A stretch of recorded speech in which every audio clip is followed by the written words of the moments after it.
सबसे शानदार, लोह पुरुष है हमारा सरदार, हो सबसे ऊंचा है सबसे शानदार, लोह पुरुष है हमारा सरदार। सब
वल्लभ भाई पटेल नाम कहलाता था सरदार। कृषक कार्मिक जनगण से था उसको प्यार अपार, अखिल देश ने उसे रहनुमा किया था स्वीकार। गांधी बापू का शिष्य, सत्य अहिंसा का अवतार, किंतु एक भारत करने को धर लेता हथियार। लौह पुरुष संबोधन था वो लोहे की दीवार। तेज पुंज तुम, शक्ति पीठ तुम, बल का सागर अपरंपार। मेरे देश का नम्र नारी तुम स्वीकारो सरदार।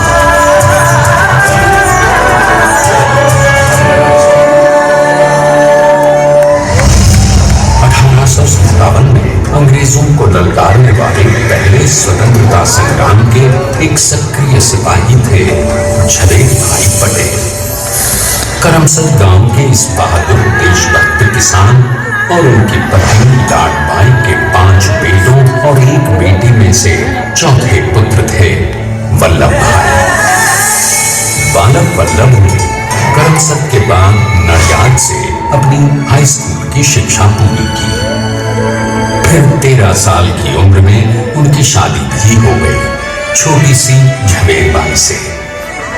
2 बच्चों, बेटी माई बहन और बेटे दाया भाई को जन्म देने के बाद झवेर बाई असमय ही चल बसी।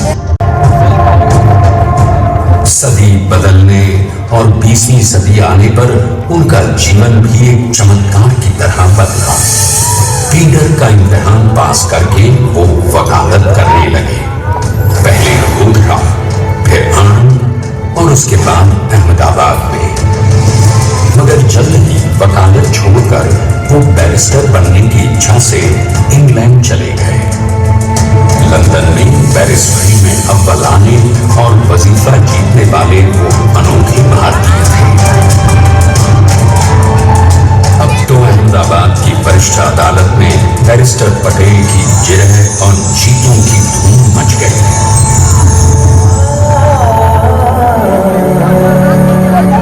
तभी एक युग पुरुष ने वल्लभ भाई के जीवन की धारा ही बदल दी। दक्षिण अफ्रीका में सत्याग्रह के अहिंसक अस्त्र से गोरे शासकों को सबक सिखाकर भारत वापस आए बैरिस्टर मोहनदास करमचंद गांधी से मिलकर वल्लभ भाई ने अपने कुछ वर्षों से सीखे विदेशी व्यवहार और संस्कार हमेशा के लिए त्याग दिए और अब वो अपने खेड़ा के किसानों को हक दिलाने के लिए बापू के साथ आंदोलन में कूद पड़े। अब उनके पैरों में जूते नहीं, गांवों की धूल थी। हृदय में भारत भूमि की शस्य श्यामला धरती, मन में थे गांधी और मस्तिष्क में एक नए स्वतंत्र भारत का सपना।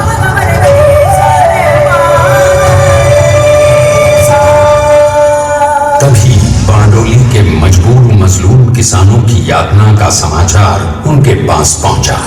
तुरंत वल्लभ भाई वहां पहुंचे और यूं शुरू हुआ भारत का सबसे बड़ा और सफल किसान आंदोलन बारडोली। वल्लभ भाई ने बारडोली के 87,000 किसानों को ऐसा अटल अडिग अचल मनोबल दिया कि अंग्रेजी सरकार हिल गई और एक बरस के बाद उनका लगान माफ कर दिया गया। अब तो पूरे देश में लोग वल्लभ भाई के नाम की कस्में खाने लगे। स्वयं महात्मा गांधी ने कहा, अब वल्लभ भाई मेरे शिष्य या साथी नहीं, सारे देश के सरदार हैं और देश को मिल गया एक अनोखा असरदार सरदार।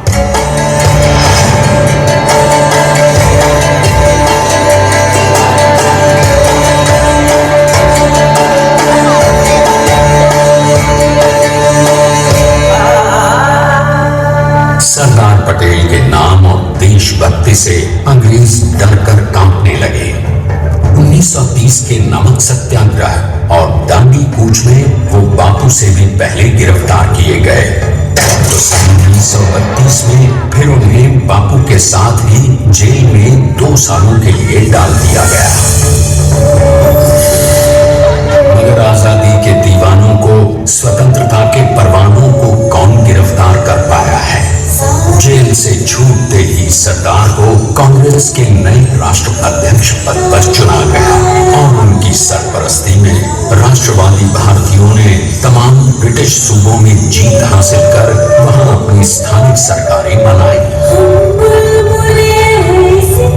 किंतु सरदार का सपना केवल सरकार बनाना नहीं था, उनका स्वप्न तो था एक ऐसे नए भारत का जहां हर रंग, हर रूप, हर जात, मजहब, तबके का हिंदुस्तानी एक साथ मिलकर एक ऐसा नया भारत बना सके जहां पूर्ण स्वराज के साथ सारे समाज को गरीबी, अशिक्षा, छुआछूत से भी आजादी मिल जाए।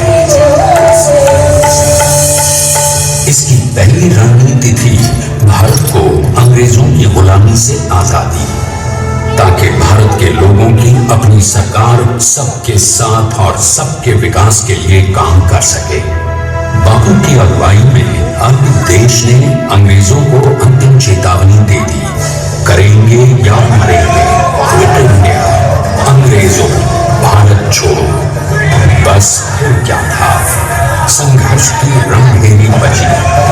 3 सालों के लिए सरदार पटेल को भी सत्याग्रही नेताओं के साथ जेल में ठूंस दिया गया। 2 सालों के बाद अंग्रेजों को बापू के सभी शिष्यों और साथियों को छोड़ना पड़ा।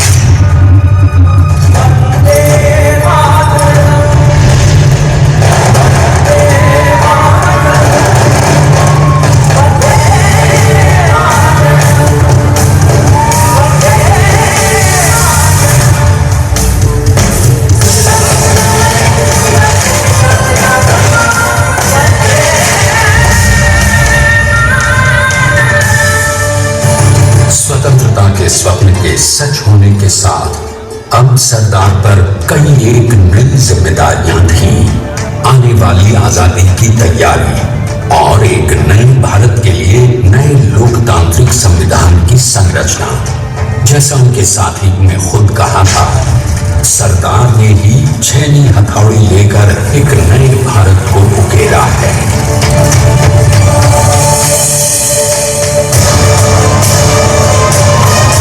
स्वाधीनता तो प्राप्त हुई, लेकिन खंडित भारत में भी उठते विभाजनवादी अंधकार को अभी दूर करना था।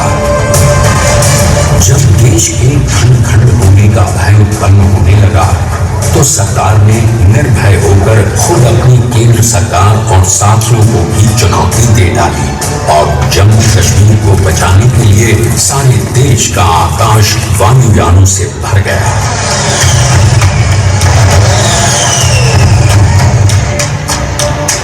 और फिर हैदराबाद और जूनागढ़ के भारत में विलयीकरण को पाकिस्तान से चुनौती मिली। सरदार चाहते थे कि देश की एक इंच धरती अब और विभाजित नहीं होनी चाहिए।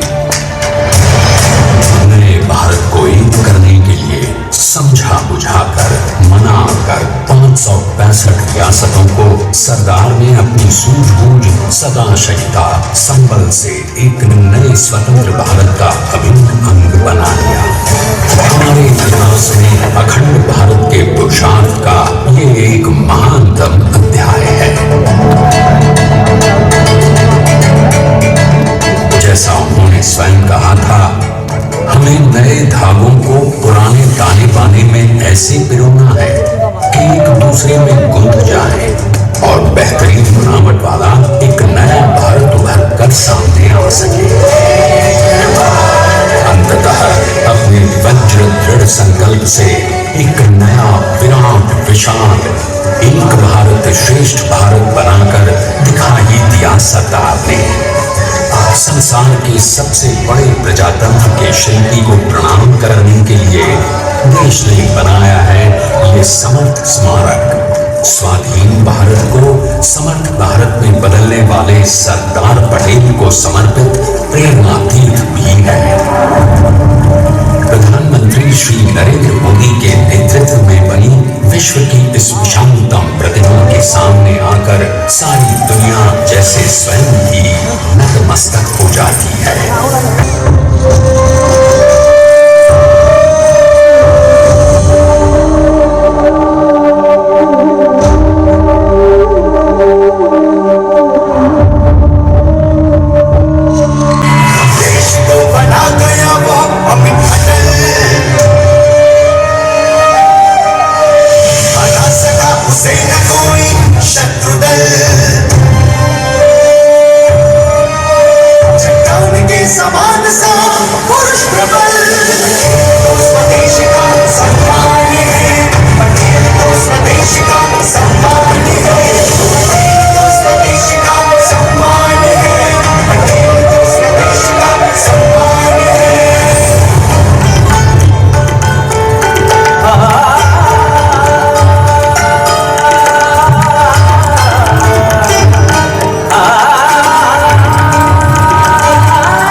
छुए